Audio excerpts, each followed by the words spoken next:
This is the Bhagavad Gita priced at 40 rupees. This is the pocket-sized Hanuman Chalisa priced at only 5 rupees. This is the Durga Saptashati in Kannada priced at just 25 rupees. This is the Sundarakand from the Tamil Kamba Ramayana selling for only 40 rupees. So what do these books have in common? Well, they are all Hindu religious texts and sell for really low prices. But that's not all. All of these are published by the same publishing house, Gita Press, Gorakhpur. You might have heard of Gita Press as it was in the news recently as the Government of India awarded it the Gandhi Peace Prize. But if you look around your homes, you will find at least one book or the other from this publishing house. But why is this a big deal? It's just another publisher like any other, right? Actually, no. Gita Press Gorakhpur was founded in the early 1920s when India was still under the grips of British rule. It is the world's largest publisher of Hindu religious literature. Over the past 100 years, Gita Press has sold over 41.7 crore religious books in over 14 languages at unimaginably low prices without any aggressive sales tactics or marketing. And yet, Gita Press has the highest brand recall value.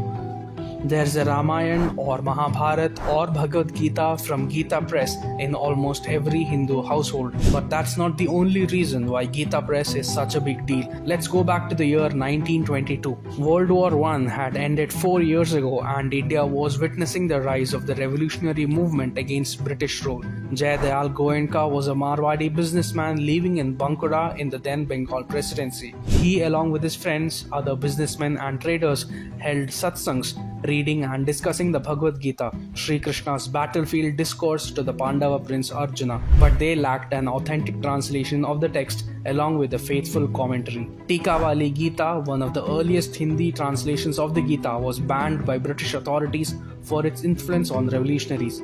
So Goenka attempted to print the Gita at a press in Kolkata, but he found errors in the printing. The printers advised him to get his own press if he wanted an error-free copy, and that is how Gita Press was born. Gita Press was established on 29 April 1923 in Gorakhpur, in what is now Uttar Pradesh. Apart from Goenka, another man needs to be credited for the success of Gita Press, and that is Hanuman Prasad Poddar. Poddar was the founding editor of Gita Press and its monthly journal Kalyan, which was started in 1926. He was associated with revolutionary groups like the Anushilan Samiti in Bengal, and as a young 24-year-old, he had been arrested by the British government in 1916 for his alleged role in the Rodda arms robbery case. The weapons from this arms heist were distributed across India and would later be used by revolutionaries like Chandrasekhar Azad, Bhagat Singh, Rash Bihari Bose and Bagha Jatin. Poddar had very close relationships with Sri Aurobindo, Madan Mohan Malaviya and Rajendra Prasad.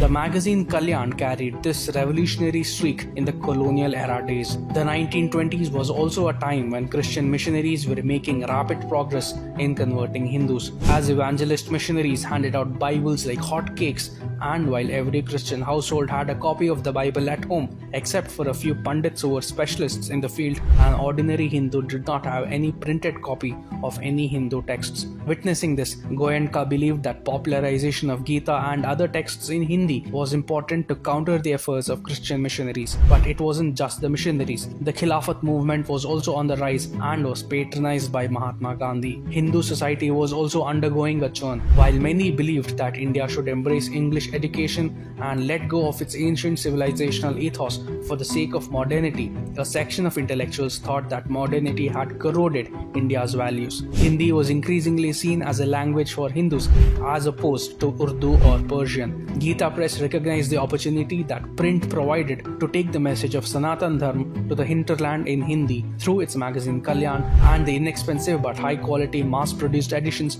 of Ramayana, Gita, Mahabharata, Puranas and other Hindu texts. Recognizing the power of oral tradition, Gita Press organized Gita and Ramayana Sabhas that would regularly hold recitations throughout the country. Katha-vachaks would sing and popularize the Ramcharitmanas in the remotest of villages. Texts like these are an integral part of the Hindu traditions, and Gita Press ensured that they were accessible to all sections of society, not just in India but in all parts of the world. To reach out to the non-Hindi speaking public, especially the Hindu diaspora in the West and former British imperial outposts, Gita Press launched the English language journal Kalyan Kalpataru in 1934. Gita Press thus influenced many Western scholars and Orientalists who were interested in studying Hinduism and Sanskrit. Even after independence, Gita Press has continued to speak up for Hindu issues such as the cow protection movement in the 1960s or the Ayodhya Ram Janmabhoomi and Mathura Krishna Janmabhoomi movements. Today, Gita Press makes almost 50,000 books every day. From becoming a voice to counter the damaging ways in which British rule was impacting Hindu society and culture to making Hindu texts accessible to everyone, Gita Press continues to thrive in this day and age of ebooks and PDFs.